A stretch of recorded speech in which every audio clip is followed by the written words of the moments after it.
Hey guys, welcome back to YPW, the home of all things professional wrestling. Make sure you give this video a like and subscribe to the channel. If you're already subscribed to the channel, make sure you turn on notifications as we are releasing new videos. From his rise in the industry, to the path that led him to WWE, to the various names and hats he wore in the business, and more, join me as I tell you the story of Randy Orton. Since the end of the Attitude Era in WWE, the need for new stars was more important than ever before, and to continue being a star in WWE, they need someone who would be willing to adapt, change their intentions, be who the company needed them to be, and more.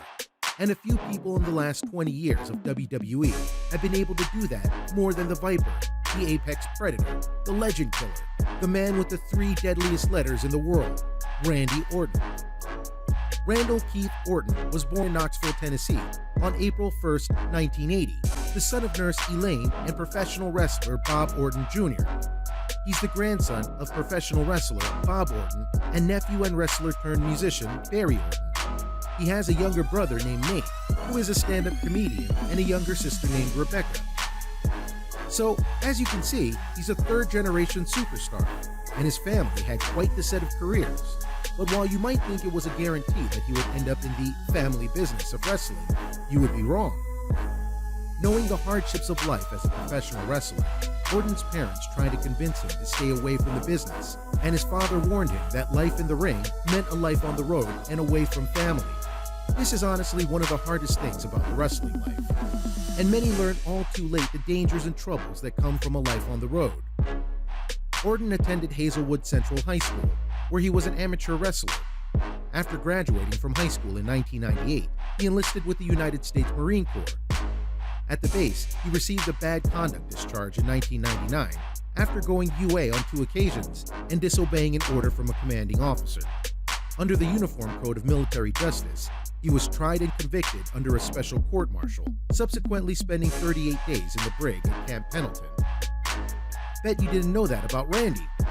Usually that kind of thing can ruin a man, but for Randy, it just reaffirmed what he already knew. He wanted to be a wrestler. And thankfully, he had a pedigree that would allow him to open certain doors. Orton made his wrestling debut in 2000 at the Mid-Missouri Wrestling Association Southern Illinois Conference Wrestling, MMWA-SICW, in St. Louis, Missouri, an offshoot of the historic St. Louis Wrestling Club headed by Sam Muchnick. There, he was trained by both the staff of the promotion and his father, Bob Orton Jr. He wrestled for the promotion for 1 month, where he performed with wrestlers such as Phil E. Blunt and Ace Strange and Mark Bland. Orton also refereed a few matches with World Organization Wrestling, WOW, a promotion where his uncle, Barry Orton, worked. A very humble beginning, but as noted, he had a pedigree that proved he came from wrestling royalty in certain ways. Cowboy Bob Orton is a WWE Hall of Famer, just so you know, and that meant he got the attention of the brand that made his family famous. WWF later turned WWE liked what they saw from Randy. In 2001, Orton signed a deal with then World Wrestling Federation, WWF, and was sent to its developmental territory, Ohio Valley Wrestling, OVW, in Louisville, Kentucky, where he continued his training. During his time in OVW, Orton wrestled the likes of Rico Constantino and The Prototype, and teamed with Bobby Eaton during a tag team title tournament. He won the OVW Hardcore Championship twice, and on several occasions, he faced Rico Constantino on combined WWF-OVW events, and also lost to The Prototype, John Cena, in a tag match on July 28th in Jacksonville, Indiana. He also began appearing on several WWF house shows that were unaffiliated with OVW, the first being on May 1st, 2001. That fall, he began appearing regularly on WWF house shows and dark matches, facing Chuck Palumbo, Steve Richards, and Shawn Stasiak, but mostly wrestling in tag team matches. At the time at WWE, this was the way to get into the main brand. As you can see above, several big-name WWE wrestlers were a part of OVW, and others that were there included Brock Lesnar, Dave Bautista, Shelton Benjamin, and more. And sure enough, he started to wrestle on the main roster as Randy Orton and became a fan favorite because of his personality and looks, and had several matches on SmackDown as a result. However, he got injured and he was out a few months, but this allowed him the chance to do video promos and slowly transition to a heel, which gave him the buzz to be put into a new stable headed up by WWE legends Triple H and Ric Flair called Evolution. Evolution became a dominant faction in WWE, and just as important, Randy became a very fast rising star in the brand, including him getting his now legendary finishing move, the RKO, a move that he is so good at that he can literally pull it out of nowhere to end the match in stunning fashion. Fans still love this move to this day, and WWE is never afraid to get creative with it in terms of how and when to pull it out during a match. Anyway, it was in Evolution that Randy got his first championship via the Intercontinental Championship, and he held it for the longest time in 7 years, at 210 days before losing it to a future friend, tag team partner, Edge. But more on them later.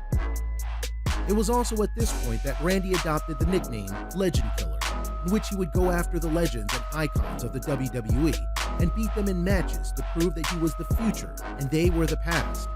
Names he added to his list included Shawn Michaels, Mick Foley, Rob Van Dam, Chris Benoit, Triple H, and more.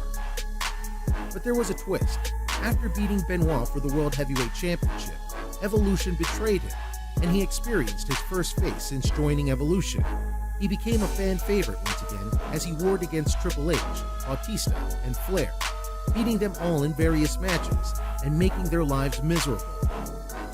Though he didn't get the title again via beating Triple H, he continued to make his name in the business.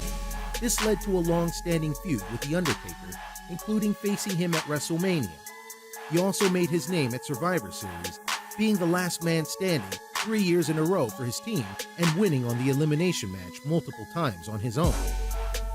He also teamed up with now Hall of Famer Edge to become rated RKO and become a very popular and powerful heel tag team, and even won the tag team championship as a result. Though eventually they would lose the titles, they would tag team now and again to prove just how good they were. Starting in 2007 though, Orton started to gain a lot of momentum as a single wrestler once again, including winning the WWE and World title on multiple occasions. This, including having a long-standing feud with fellow WWE legend John Cena. Their rivalry spanned many years in all sorts of matches, and many consider it to be one of the best rivalries of the last 2 decades in WWE. Randy won the title multiple times, and he continued to evolve and adapt his persona and personality to suit his needs and keep himself relevant, including him becoming the Viper because of how much of a snake and a quick striker he was. He also changed his theme song to be Voices, to note how he wasn't always the most sane person on the roster. Another personality switch he did was creating his own stable in the form of the Legacy, a reference to how he and fellow stablemates, Ted DiBiase Jr. and Cody Rhodes, were sons of legends. And they went on a tear themselves as they helped Randy get multiple championships and get him out of various situations.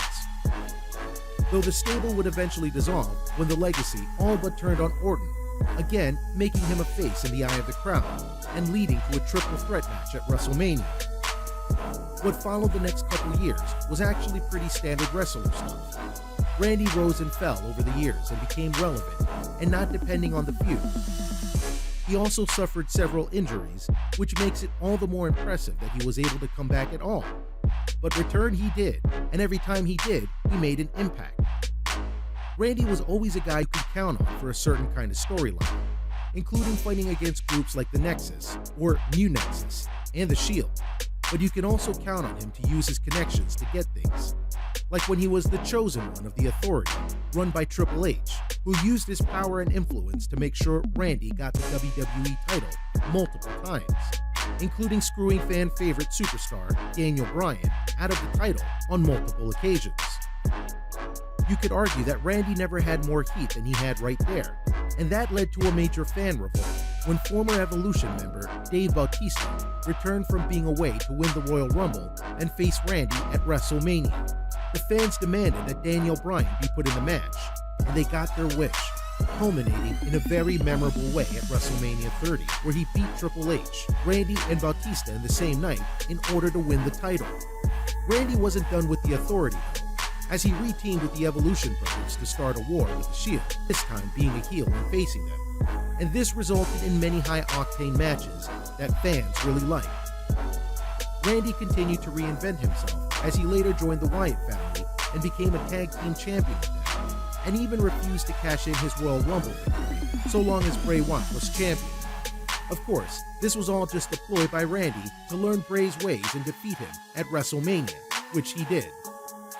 Randy has since held the United States Championship and has been in various feuds over the years, and more, including challenging fan favorite champ Kofi Kingston for the WWE title.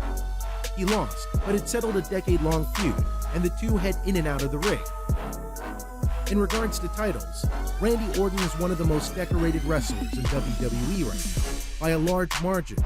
He's a 13-time world title holder in WWE, while also being a Grand Slam champion by being a tag team champ, US champ, and Intercontinental champ. Orton is recognized by WWE as having the fourth most world championship victories in history, behind only Cena, Ric Flair, and Triple H. And now, Orton once again has reinvented himself by being the guy who all but crippled his friend and partner, Edge, after the latter made his historic return to WWE at the 2020 Royal Rumble. Where Orton goes from here is unclear, but as long as he's able to reinvent himself, he'll continue to be a big player in WWE. So, what do you think? What do you think of this look at the story of Randy Orton? Are you surprised by some of the aspects of Randy and where he came from? Can you believe the career he has had? Let me know in the comments below. Be sure to subscribe, and thank you for watching YPW, the channel dedicated to all things wrestling. If you like this video, make sure you check out some of our other videos, and to be notified when we release new videos. Make sure you like, subscribe, and turn on notifications. Until next time.